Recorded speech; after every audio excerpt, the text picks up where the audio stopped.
Hi guys. Welcome and welcome back to the channel. If this is your first time being here, thank you so much for stopping by and thank you for clicking on this video. In this video, I'm going to show you how I personalized a tumbler using Silhouette Studio and how I use the go2craft tumbler press to get this pretty perfect tumbler. Look at the seams. So I'm gonna show you how to wrap this tumbler so that you get the seams really nice and there's no ghosting. If you look at this tumbler, you see that there's no ghosting at all. I'm also going to tell you a little trick to avoid bleeding. So if that is something that you are interested in, just do keep on watching. My ask is that you subscribe if you have not done so, turn on the post notification bell, hit the thumbs up, and let me know in the comment section what you think of the video. So let's get started with this video and I'll show you the supplies that you will need. Okay guys, so we are in a new page in Silhouette Studio. The first thing I'm gonna do, I'm going to ensure that the canvas that I'm using, it is set to letter size paper. If you are using a bigger size paper like a 8.5 by 14, all you have to do is go over here where you have the page set up and you're gonna go down to media size and you're going to change it from an 8.5 by 11 to the size paper that you're using. Okay, so in this case, I'm using letter size or the printer. I set my printer to 11 by 8.5.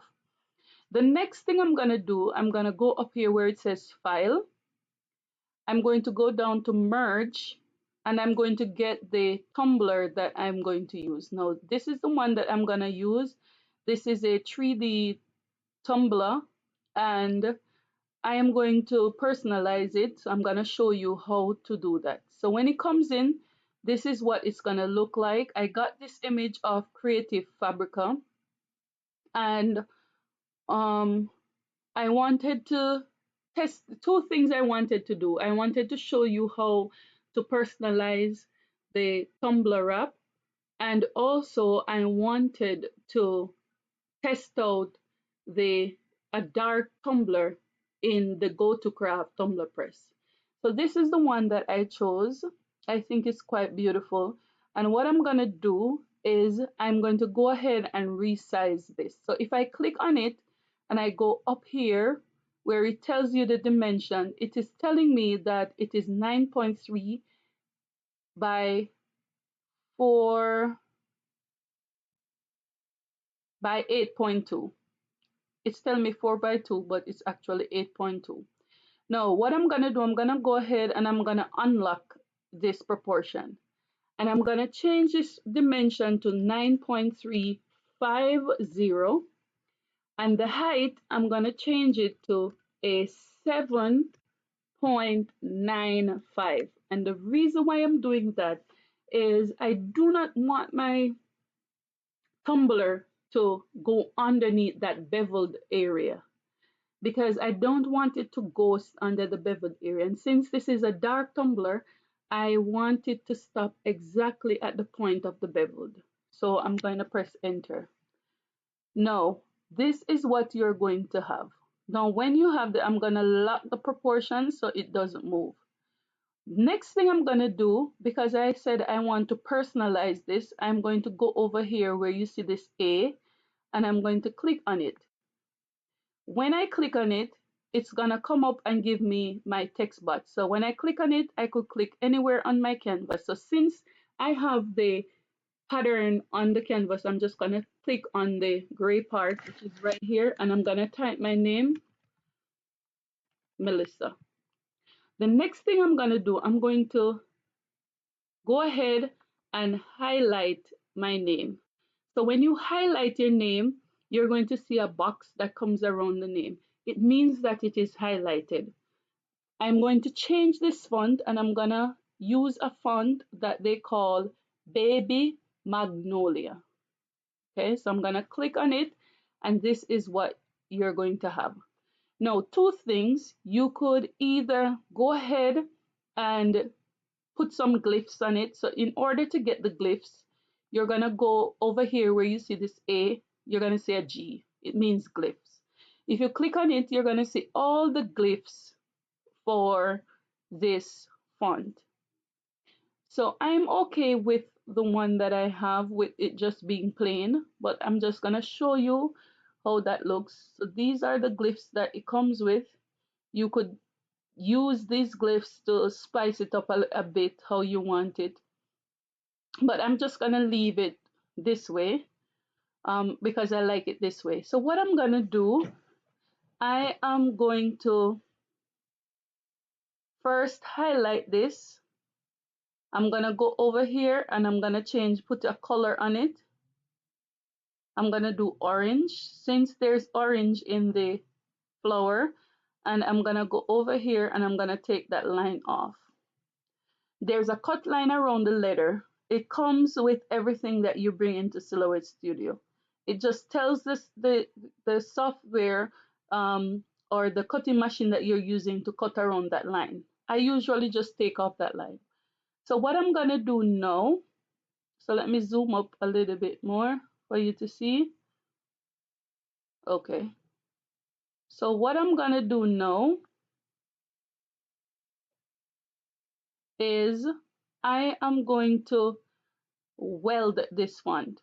No, because if you notice, this is not a complete letter because it's a script font, a complete word because it's a script font. It has cut lines in the middle. So I'm gonna go up here where it says object, and I'm gonna go to where it says modify, and I'm going to weld this. When you weld it, it's gonna ungroup. I'm going to go over here and I'm gonna make it a compound path. When I make it a compound path, now this becomes one.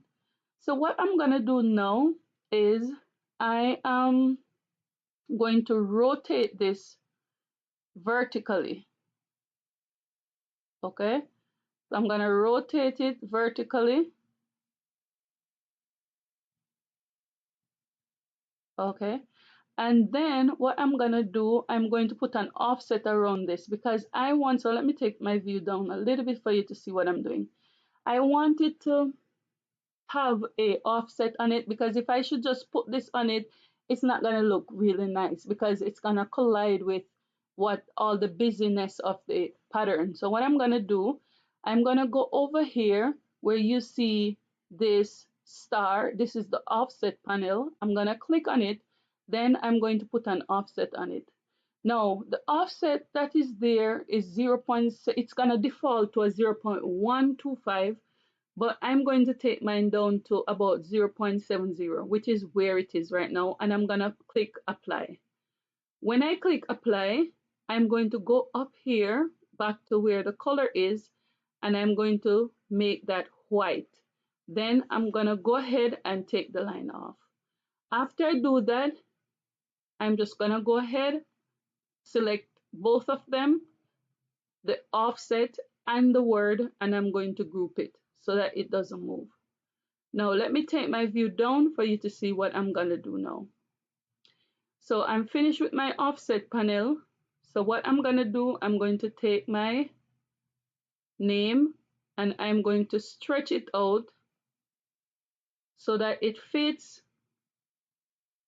on this right here. No, I don't want to take it all the way to the end. I just want it to sit right there. And I think the width is okay. You could manipulate yours to be whatever you want, but I like it right here. Now what I am going to do, I am just going to go ahead and cut this out. Okay, so I'm gonna group it so it stays where it's supposed to be. I'm going to go over here where it says file. So let me just ensure that this is centered in the mat. I'm gonna go over here where it says file, and I'm going to go to print, and I am going to, so I'm gonna ensure that that is nicely done. I'm gonna press print. I'm gonna select my printer which is my sublimation printer, I'm gonna click on preference. When I click on preference, I have a preset that I already have. I'm going to let it stay on landscape. My paper type is going to be premium presentation paper matte. My quality is going to be high. The color is going to stay on. And then I'm going to do a job preview. Then I'm going to go up here where it says more option. And I am going to ensure that my mirror is turned on. That is important. And the color correction is on custom, and I'm gonna go to advanced and ensure that it is on, the color mode is on Adobe RGB and the gamma is 2.2. So I'm gonna press OK. I'm gonna press OK. Then I'm gonna press print. Then I'm going to show you what to do next. Okay guys, so we have everything. You're going to need a ruler. You're gonna need a lint roller. You're gonna need heat resistant tape, and you're going to need something to cut your template. Okay guys, so I went ahead and I had to do it twice. Now, this is a very important lesson that I want to point out before I get into the video. Whenever you print and you see any imperfections whatsoever, in this case, the imperfection is this little dark spot, like a bleed, like ink bleed. Toss it. Do not go ahead and sublimate with that ink bleed. So I have 2 ink bleeds here. I can't use this again. Why? Because if I go ahead and I use this, it's going to mess up the whole tumbler. So just toss this one and print it again. So this is the one I have now, and I use a sublimation paper. This is the brand sublimation paper that I use. I use the 120 gram. I find that I like the 120 gram for tumblers because it's just easier and more flexible to wrap the tumbler, and I like it. That's just my personal preference. So what I'm gonna do, I'm going to cut this tumbler. So this is what you're gonna have. Remember to mirror image. What I'm gonna do, I'm going to cut off all the white at the top, all the white at the bottom, all the white on one side, and on one of the sides I'm going to leave like a 2 centimeter or so overlap of white. Okay, so I'm gonna go ahead and I'm gonna cut that off. Now be careful that you don't cut into your template, because I actually made it the correct size and the perfect size, and I don't want to cut it any smaller. No, you have to be careful that when you're doing this, your hand is not wet, okay? Because this is a black tumbler. This is a black tumbler and it can easily get messed up, okay? So what I'm gonna do, I'm gonna go ahead and I'm gonna trim this off.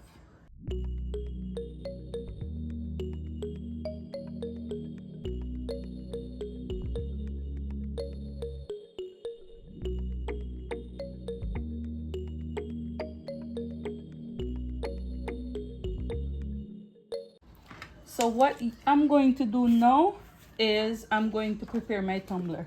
Usually I would have used alcohol to clean my tumbler. I don't do that anymore. I just think that lint rolling is enough. Now if you use alcohol to do yours, it's fine. So what I'm gonna do, I'm going to lint roll this tumbler to ensure that all the lints are off.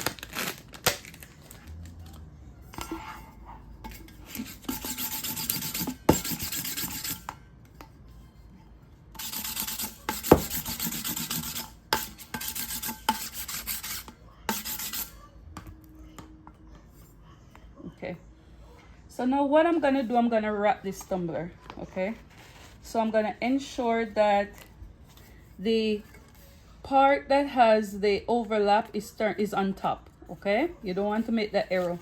And I like to turn it like this and tap it on my board so that I could get it straight. Okay, so now what I'm gonna do, I'm gonna pull it as tight as I can And I'm gonna get my heat tape, and I'm gonna put one in the middle, and I'm gonna drag it. Okay, now I see that it's not straight, so I'm gonna take it off again. I'm gonna tap it.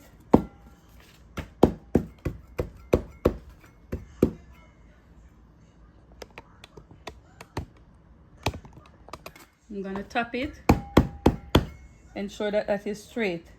That's important. Then I'm going to wrap it. Ensure you get this part. Don't rush yourself with this part, okay? This part is very important. It could break or make your tumblers. Okay, so I'm gonna go ahead and I'm just going to go ahead and wrap as tight as I can. Now this is a dark tumbler, so you have to ensure that your colors are on point because it's going to show.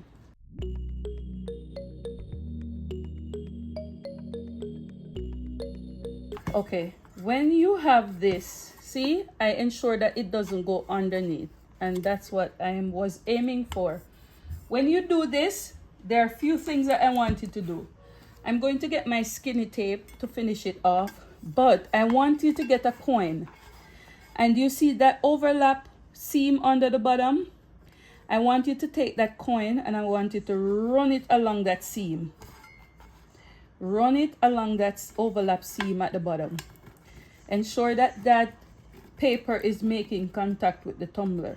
Because what will happen is that you can have ghosting at that area. So I'm gonna get a coin and I'm gonna ensure that that underlap right there is making contact with the tumbler. Try to locate it and ensure that it is making contact with the tumbler. That's very important. Okay. Okay, so now what I'm gonna do, I'm gonna go ahead and finish wrapping this tumbler with my skinny tape. I like using the skinny tape at the top and the bottom.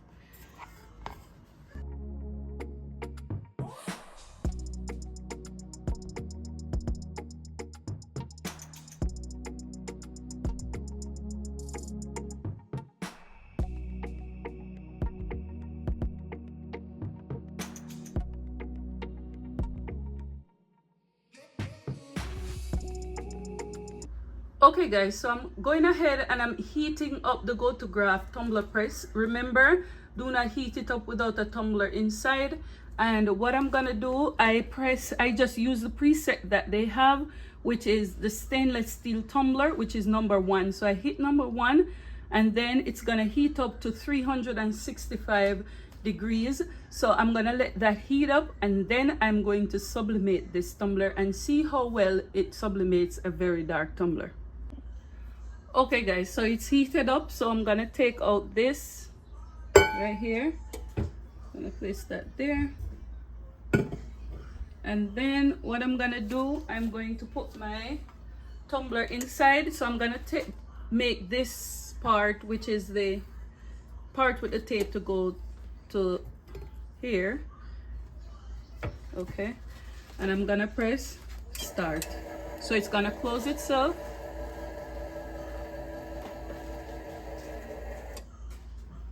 And it's gonna start sublimating. So it is counting down from 50 seconds. Now it's gonna rotate itself 180 degrees.